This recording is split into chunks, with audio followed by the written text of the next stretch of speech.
buat kali pertamanya MIEX bergabung dengan jabatan lain, Jabatan Kejuruteraan Elektrik dan juga Kejuruteraan Awam dalam Engineer Final Year Project Exhibition ataupun kita namakan dia sebagai MPEC.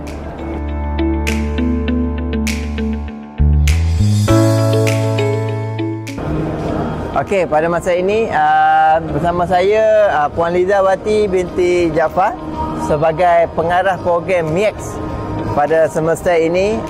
Okey, selamat datang Puan. Okey, so Puan boleh berikan sedikit huraian tentang MIEX pada kali ini Puan? Okey, terima kasih. Okay, Assalamualaikum.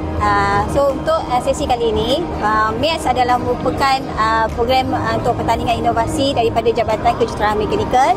Kita ada dua kategori yang kita pertandingkan lah.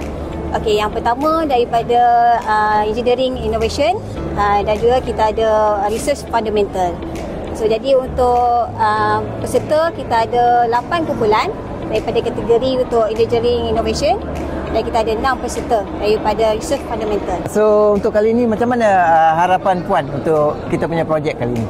Okey, so alhamdulillah daripada hasil yang saya tengoklah ya kan, daripada pencapaian pelajar kita, projek yang dihasilkan alhamdulillah membanggakan dan ada unsur-unsur inovasi yang dihasilkan. Dan harapan saya supaya pelajar-pelajar kita ni mendapat pendedahan lah bersama dengan pihak industri dan juga mendapat pengalaman lah, berkongsi daripada idea-idea pelajar sendiri, kita boleh nampak daripada projek yang dihasilkan. Okay. So macam mana kemenangan adakah untuk MIEX kali ini?